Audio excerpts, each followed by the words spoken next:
On a rooftop, Batman and Catwoman sit together. They declare their love for one another before they begin to get dressed. Selina asks what time it is. Bruce only responds that it is late. She scoffs at this. He can't see the dawn? That's the problem with him. Everything is always upside down with bats. She jumps off the roof and Batman dives after her. But it's too late. She's gone. She ran. Batman goes to meet up with Gordon, surprising him as always. He tells him that he needs Jim's help, filling him in on what just happened. Gordon remembers that Catwoman was supposed to be in Blackgate last night, after Batman was supposed to bring her back in. The Dark Knight only says that he has one lead, Selina's friend, Holly Robinson. Gordon agrees to contact a judge and have her record unsealed so they can find the girl's location. In no time at all, Holly is confronted by Batman. He asks about Selina, promising the young woman that he knows Catwoman is innocent. He can help her, and swears that he loves her. Holly agrees to go get a special phone for emergency contact with Selina. She moves to get it, only to pull out a knife and brutally stab Batman in the throat. The Dark Knight's armor protects him a bit, but the wound is deep. He collapses to the floor, and by the time he gets back up, Holly is gone.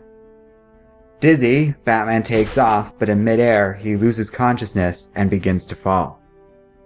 That's Batman for you. Always upside down. He's supposed to be the one that catches her. Later, Selina explains to an unconscious Bruce that Holly has always had a lot of anger.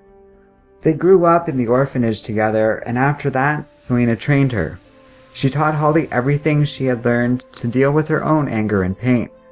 But when the orphanage was destroyed, her anger spiraled out of control. She used Selina's training to kill all 237 of those people, and when Holly confessed this to Catwoman, Selina knew that it was only a matter of time before Batman found her, and when he found her, she would most certainly get a death sentence. So Selina did what she had to do. She helped her friend and took the blame for everything. Before she leaves, Alfred asks how Bruce might contact her if he wants to send a message. Selina says there's so many rooftops in this city, she's bound to be on one of them. When Batman wakes, he comments that Catwoman took it, as if it always belonged to her. Alfred is confused as nothing is missing from the cave or the mansion. He asks just what Selina stole, and Batman answers, the night. She stole the night.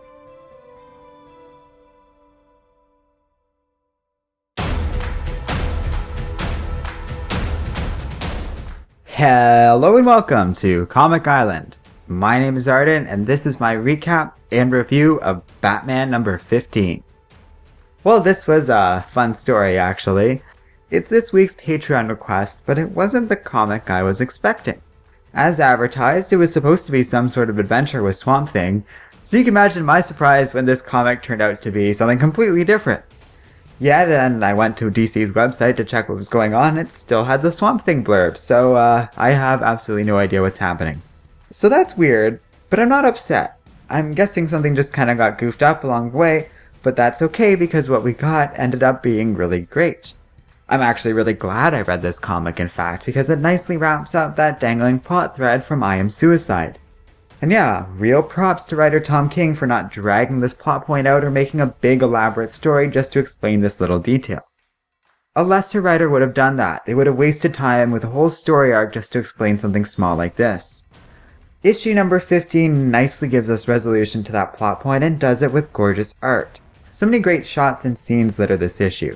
I admit some panels have Selina in a weird pose or facial expression, but by and large the art is just so great. Vivid and surreal, it serves up the beats in the story very well. For example, look at this image of Batman being stabbed. There's no dialogue, no fanfare, it's just gritty and suddenly violent, reflecting the surprise in that moment nicely. Mitch Gerads did an insanely great job doing the inks, coloring, and penciling. And in the end, this is a recommended comic. It doesn't overstay its welcome, it very nicely resolves the whole Catwoman thing from earlier, moving their relationship forward, and was a solid piece overall. Let me know what you think in the comments section below. Also, if you want to stay in the comics we review every week, check out our Patreon page. You can find the link in the video description. Finally, don't forget to like, subscribe, and keep reading comics.